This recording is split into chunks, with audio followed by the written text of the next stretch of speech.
Welcome to the deep dive. Today, we're opening up the archives on a dish that looks pretty simple on the surface, pierogi. Right. But this isn't just, Poland's most beloved comfort food. Our sources show it's really history, memory, national identity, all wrapped up in dough. It's a perfect topic for us, actually. Eh, Our goal here isn't just to define pierogi, these little dumplings with fillings. We know that part. Exactly. We want to explore why they've lasted for centuries, why they carry such, well, immense cultural weight. They really are the symbol of Polish family, of tradition. Okay, so if we're calling this history on a plate, where does the story actually start? Because, dumplings exist everywhere, right? Okay. What makes the Polish story unique? Well, for that, we have to go back, way back to the 13th century. The story, it's really tied to one specific person, Saint Hyacinth.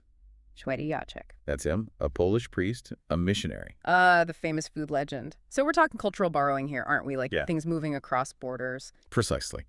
The legend isn't that he, invented the dumpling out of thin air, Right. but that he brought the idea back to Poland from his travels, to the east, maybe inspired by Chinese jiaozi or Ukrainian vareniki. Okay. So the concept was imported. Yes.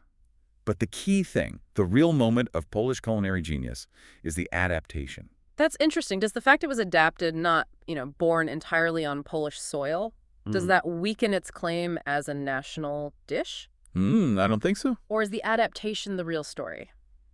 I'd argue the adaptation is the story. Polish cooks, they immediately started, making it their own, domesticating it. How so? They moved away from maybe more exotic things, St. Hyacinth saw abroad, things hard to get, That makes sense. and focused completely on what they had, loads of it, local grains, cheeses, and then later on potatoes came into the mix. So using what was right there. Exactly. Yeah. And the sources show this shift made it accessible. Suddenly everyone, nobility, peasants, everyone could make it. And that quick adoption, that solidified it as Polish. So an international idea transformed by local need. Perfectly put. And it sounds like this transformation, it wasn't overnight. It started out more special. It did, yeah. Initially, pierogi were really just for big deals.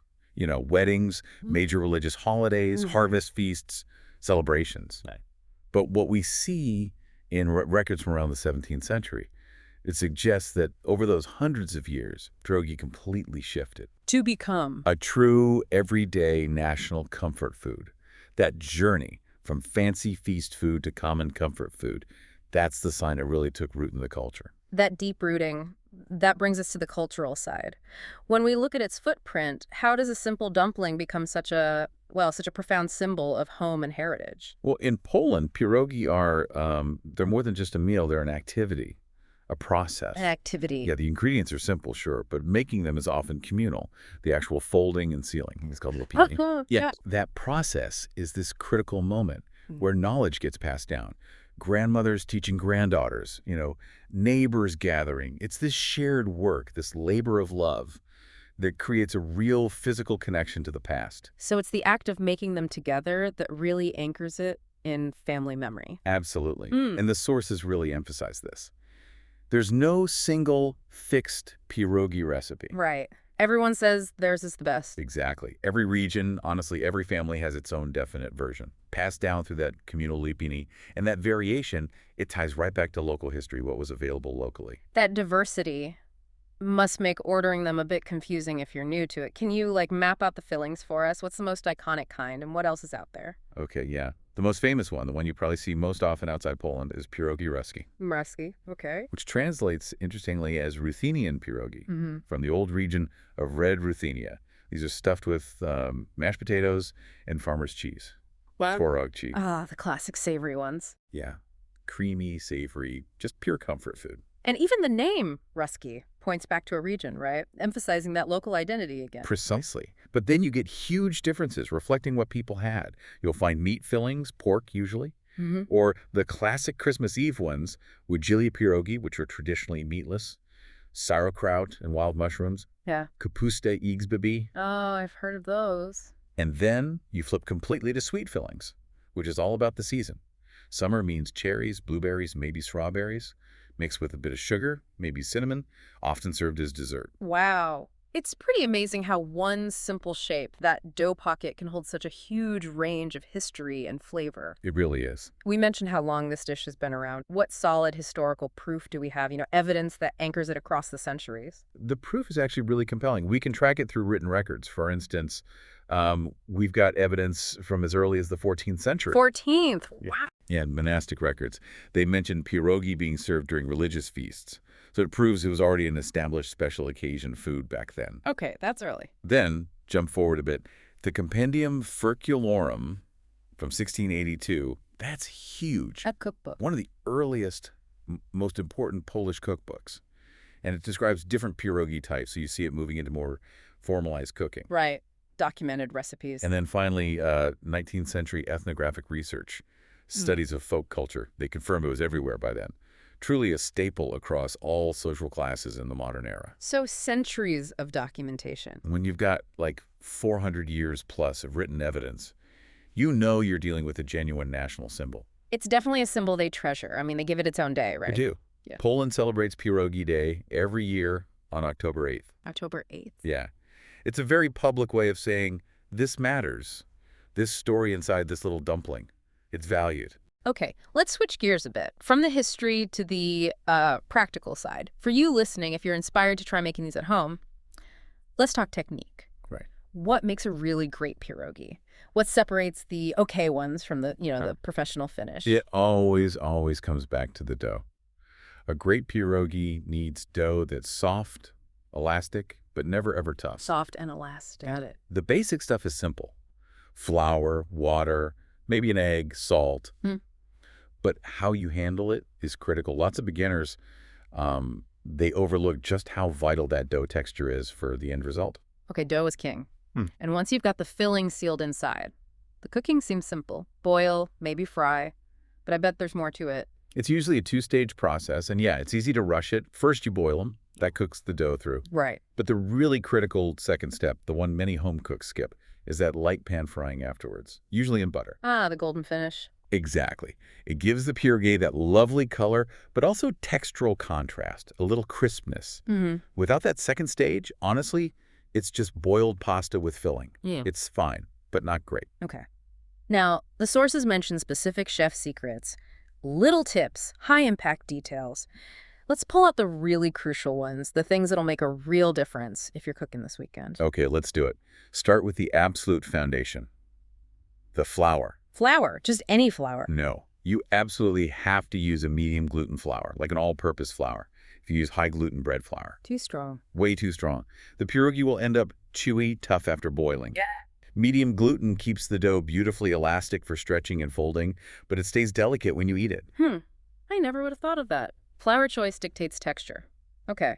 What about resting the dough? That seems standard for good doughs? It's essential here, Yeah. non-negotiable. The dough must rest for at least 30 minutes before you roll it, minimum. What's happening? That rest lets the gluten structure, which you develop during kneading, relax. If you skip it, the dough fights back. It'll be springy, hard to roll thin, hard to seal properly. And the pierogi won't be as tender. Exactly. Much less tender, so rest your dough. Okay, rule 2. Rest the dough. Now, boiling. Is it just chucking them in boiling water? Any tricks? Use salted water, definitely.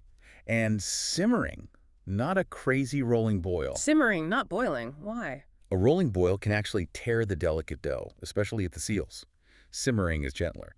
But here's the real technical detail, the timing trick. Okay. Once the dumplings float up to the surface, you wait 1 extra minute before you take them out. 1 extra minute after they float. Why? What's that minute doing? Okay, so floating tells you the dough is cooked and the air inside has expanded right. Makes sense. That final minute just ensures the filling itself, potatoes, cheese, mushrooms, whatever, is fully heated right through to the very core. But without letting the dough outside get overcooked and soggy. It's that perfect sweet spot. Internal temp meets external texture. That is fascinating. 1 minute makes all the difference. Okay, what about that crucial topping the caramelized onions? Everyone tries it, but often you get, like, burnt bits, not truly caramelized. Oh, yeah. The onion trick is purely about patience. And Low heat. Low and slow. Totally. True caramelization is about slowly softening those onions, coaxing out their natural sugars. You want that deep amber color, not a quick brown sear, that deep savory sweetness you get from doing it slowly. That's what cuts through the richness of the butter, the cheese, and the pierogi. Or if you rush it, You just get browned onions, you lose that whole layer of complex flavor. It's just not the same. patience is key for the onions. Got it. And finally, that golden finish you mentioned, the pan frying step, how crucial is that really? For me, for a truly professional level pierogi, it's non-negotiable. It's the final flourish. Right. After boiling, just lightly frying them in butter for a couple of minutes, it gives that crispy, delicious edge, seals in the flavor. It totally elevates the texture, the aroma, takes it from simple boiled food to, a rich, complex experience, that golden color. That's the sign someone cared. This has been amazing. We've gone from 13th century legends right up to the heat of the frying pan today. What we've really learned is that pierogi, it's so much more than just ingredients, isn't it? Definitely. It's a story of comfort, of adaptation, of people making do and creating something incredible. It's memory, shared in every single perfectly folded pocket of dough. Yeah, and what we see here, I think, is this profound example of how a nation can take simple stuff, accessible ingredients, humble things, and transform them into an enduring symbol, something that lasts through centuries, through huge cultural shifts, political changes, all through consistency and tradition. Humble yet eternal. It's a powerful lesson, really, Oh. making the absolute most out of very little. And that brings up a really interesting question for you, the listener, to think about. Considering pierogi's long history, that constant adaptation, using just simple local stuff, what humble food in your own life today, what simple dish is maybe poised to become an enduring symbol for generations way down the line? Yeah, good question. What are we making and sharing right now that people might be talking about 500 years from now? Something to chew on until our next deep dive.